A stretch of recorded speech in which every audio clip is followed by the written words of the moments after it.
nous avons Meir Masri. Magnifique. Bonsoir Meir. Bonsoir Yael. Comment allez-vous? Très bien, et vous-même? Ça va, je vous remercie.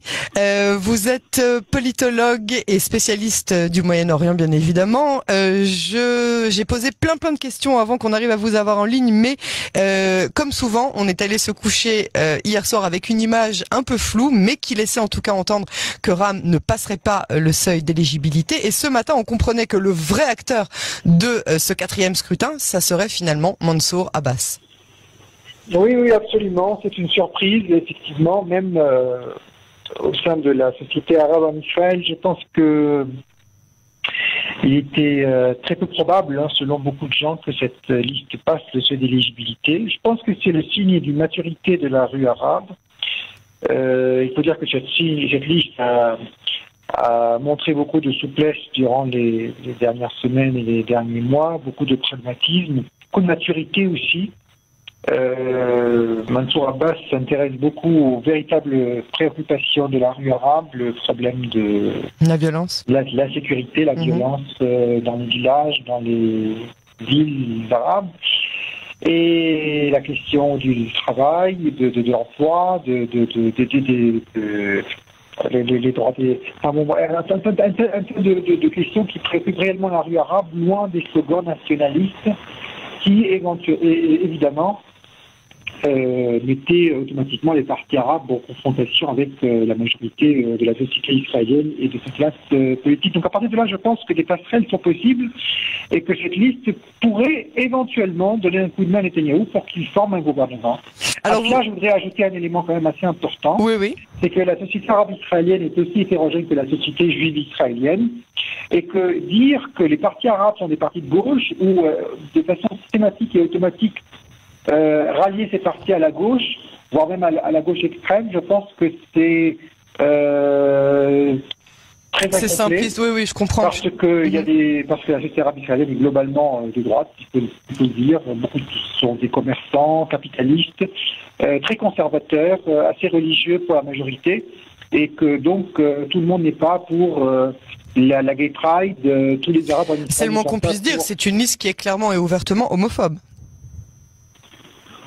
Oui, elle n'est pas plus homophobe que les partis religieux ultra-orthodoxes ou que la droite religieuse en Israël.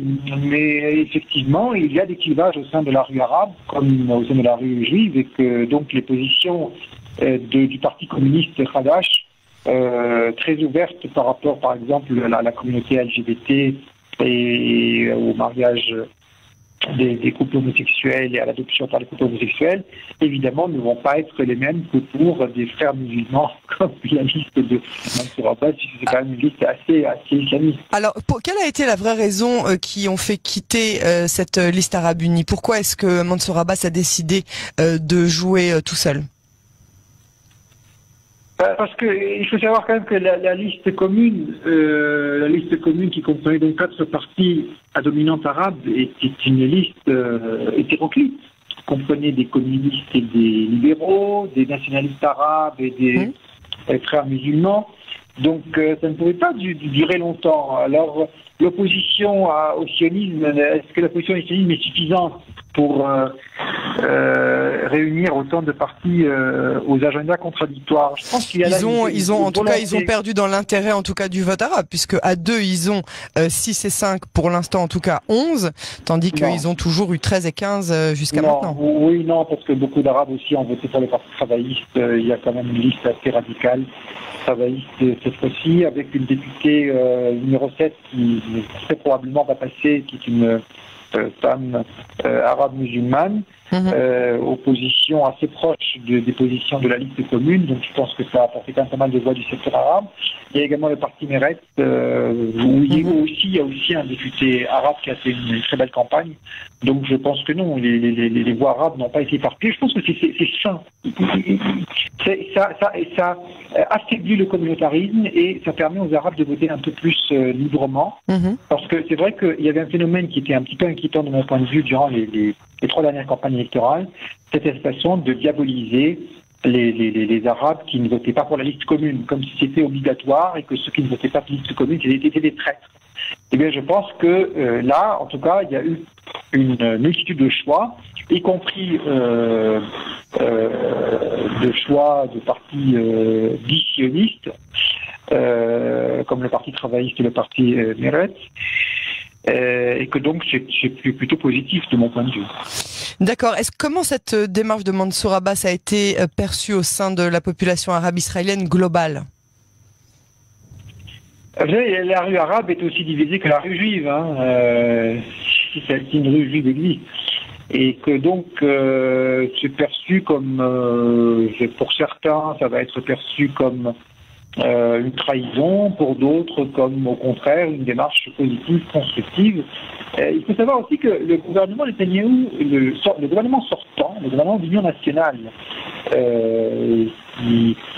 sortant a quand même réalisé beaucoup de choses. Il a quand même assez séduit la rue arabe, notamment par les accords de paix spectaculaires avec les pays arabes, les pays du Golfe, les Émirats arabes unis. Les Émiratis sont arrivés en Israël, les investissements ont déjà été lancés dans des localités arabes par des Émiratis, par des Bahreïnis, et tout ça est assez impressionnant. C'est véritable, c'est vraiment quelque chose de très très sérieux qui n'a rien à voir avec les accords signés avec l'Égypte et la Jordanie, qui étaient des accords sécuritaires avant tout, et qui n'ont pas tellement eu d'impact sur la société civile des différents pays. Alors, on a maintenant deux scénarios possibles. Abbas s'unit à Netanyahou et il passe. Mais est-ce que ce sera possible avec les partis religieux et sionistes religieux de Ben Gvir et Smotrich? Deuxième scénario, Abbas se rallie au bloc anti-Netanyahou, donc au gouvernement que voudrait diriger Yair Lapid, mais auprès de Kahol Lavan et de Tikva Hadasha. Lequel des deux scénarios vous pensez être le plus probable à votre avis?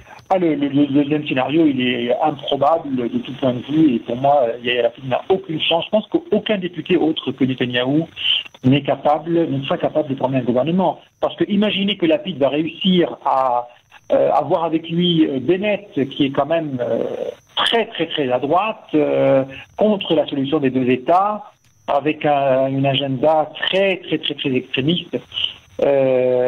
Par rapport à la liste commune, qui à peine reconnaît l'existence même de l'État d'Israël, qui avait même boycotté les funérailles du président Shimon Peres et condamné le président Abbas pour s'être rendu à la cérémonie d'enterrement du défunt président israélien. Le fossé est immense. Ou alors réunir Tikva Hadasha avec le parti Meretz, Tikva Hadasha qui est plus à droite que le Likoud, et le parti Meretz qui est à peine encore dans le cercle sioniste. Donc je pense que Yair Lapid n'a aucune chance de mon point de vue, tandis que peut-être que oui, un partenariat peut être envisagé entre le parti de Mansour Abbas et le bloc de droite. Je pense que ce ne serait pas un gouvernement d'une grande solidité. Vous imaginez Smotrich à côté de Mansour Abbas ou Ben Gvir à côté de Mansour Abbas dans la même coalition, ministre tous les deux? Franchement oui, je pense que c'est tout à fait faisable. C'est le Mashiach qui arrive, Meir. Je pense que vu l'agenda, les revendications de Mansour Abbas, je pense pas qu'elles ne sont pas du tout en contradiction avec les positions globales de la droite israélienne. Ce n'est pas un parti nationaliste, ce n'est pas un parti qui met au premier plan les slogans nationalistes et anti-israéliens et la cause palestinienne. Donc à partir de là, je pense que se préoccuper de la question de la violence dans la rue arabe, je ne vois pas en quoi cela...